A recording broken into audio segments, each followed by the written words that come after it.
అసలు ఈ ఏబీవీపీలోకి రాకముందు ఏంటి? వాస్తవానికి మేము చదువుకున్న రోజుల్లో రకరకాల ఐడియాలజీస్కి ఎక్స్పోజ్ అయ్యేవాళ్ళం. సరే.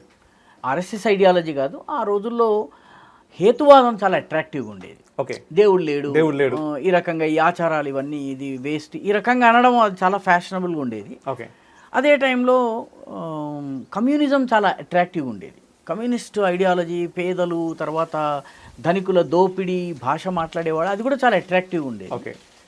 దీంతో పాటు ఆర్ఎస్ఎస్ వాళ్ళు చెప్తున్నటువంటి దేశం కోసం పనిచేయాలి, దేశభక్తి, ఇది.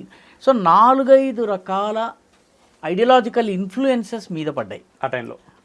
ముఖ్యంగా 10th 8th నుంచి ఇంటర్మీడియట్ సెకండ్ ఇయర్ వరకు రకరకాల ఇన్ఫ్లుయెన్సెస్ ఆ రోజుల్లో అందరు విద్యార్థుల మీద పడ్డాయి. ఏ ఇయర్లో అనుకోవచ్చు? 1979 to 83, 80s వరకు, 83 వరకు అనమాట. ఓకే.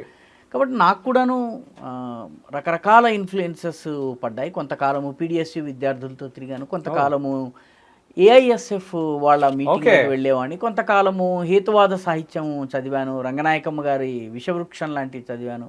కొంతకాలం చదివే టైంలో ఇష్టంతో చదివారు సార్, లేకపోతే తెలుసుకోవాలనే ఉద్దేశంతో చదివారు? ఆమె రాసినటువంటివి ఇవన్నీ కూడా చాలా అట్రాక్టివ్గా ఉండేది, ఆకర్షణగా ఉండేది. రెబెల్గా ఉండడం అనేది ప్రతి యువకుడికి అదొక ఫ్యాషన్. నేను మామూలుగా లేను, ఐఎమ్ డిఫరెంట్. కాబట్టి అందరూ దేవుడి గుడికి వెళ్తారు, నేను దేవుడి గుడిని వెళ్ళాను. దేవుడి